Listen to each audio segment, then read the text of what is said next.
एक बार एक किसान भगवान से बहुत ही नाराज हो गया। किसान बहुत मेहनती था। बहुत मेहनत से वह खेतों में अनाज उगाता, उसकी देखभाल करता, पर अक्सर उसकी फसल खराब हो जाती।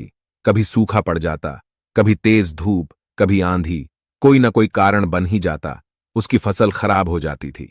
एक दिन वह किसान गुस्से में आसमान की ओर देखकर भगवान से कहा, हे ईश्वर, आपको लोग सर्वज्ञाता मानते हैं, कहते हैं कि आपकी इच्छा के बिना एक भी पत्ता नहीं हिलता, पर मुझे तो लगता है कि आप छोटी सी छोटी बात भी नहीं जानते। आपको तो यह भी नहीं पता कि खेती बाड़ी कैसे करते हैं। अगर आप जानते होते तो हर समय जो बाढ़, आंधी और तूफान आते हैं वो कभी नहीं आते। आप नहीं जानते कि कितना नुकसान उठाना पड़ता है हम किसानों को। यदि आप मेरे हाथ में यह शक्ति दे दे कि जैसा मैं चाहूं वैसा मैं मौसम कर दूं, फिर आप देखना, मैं अन्न के भंडार लगा दूंगा।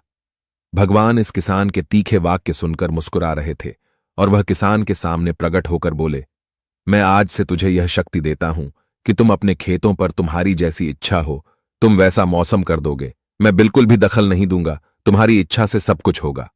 किसान बहुत खुश हो गया। किसान ने गेहूं की फसल अपने खेतों में बोई। जब उसे लगा कि खेतों को धूप चाहिए तो खेतों को धूप मिली। जब पानी बरसना चाहिए तभी पानी बरसा। आधी, तूफान, बाढ़, कुछ भी उसने अपने खेतों पर आने नहीं दिया। किसान के खेत में इस वर्ष ऐसी फसल हुई जैसी कभी नहीं हुई थी। हरी भरी लहलहाती फसल। मन ही मन वह बहुत खुश हो गया और सोचने लगा, अब सबूत के साथ दिखाऊंगा भगवान को कि इसे कहते हैं शक्ति का सही उपयोग। मेरी सफलता देखकर उन्हें नियम जरूर बदलने पड़ेंगे। कुछ दिन गुजरे, फसल कटने को तैयार हो गई। किसान बहुत उत्सुकता के साथ फसल को काटने लगा, पर जैसे ही उसकी नजर गेहूं की बालियों पर गई तो वह रोने चिल्लाने लगा। गेहूं की एक भी बाली के अंदर गेहूं का दाना नहीं था। सारी बालियां अंदर से खाली थीं। किसान बहुत दुखी हो गया। उसने भगवान को रोते हुए फिर पुकारा, हे प्रभु, तुमने ये मेरे साथ क्या किया?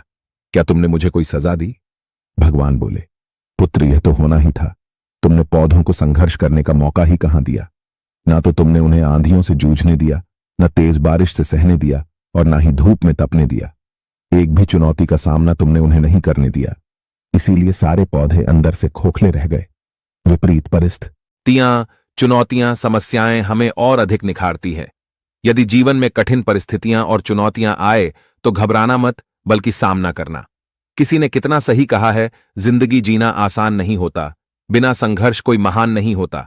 जब तक ना पड़े हथौड़े की चोट तब तक पत्थर भी भगवान नहीं होता। धन्यवाद।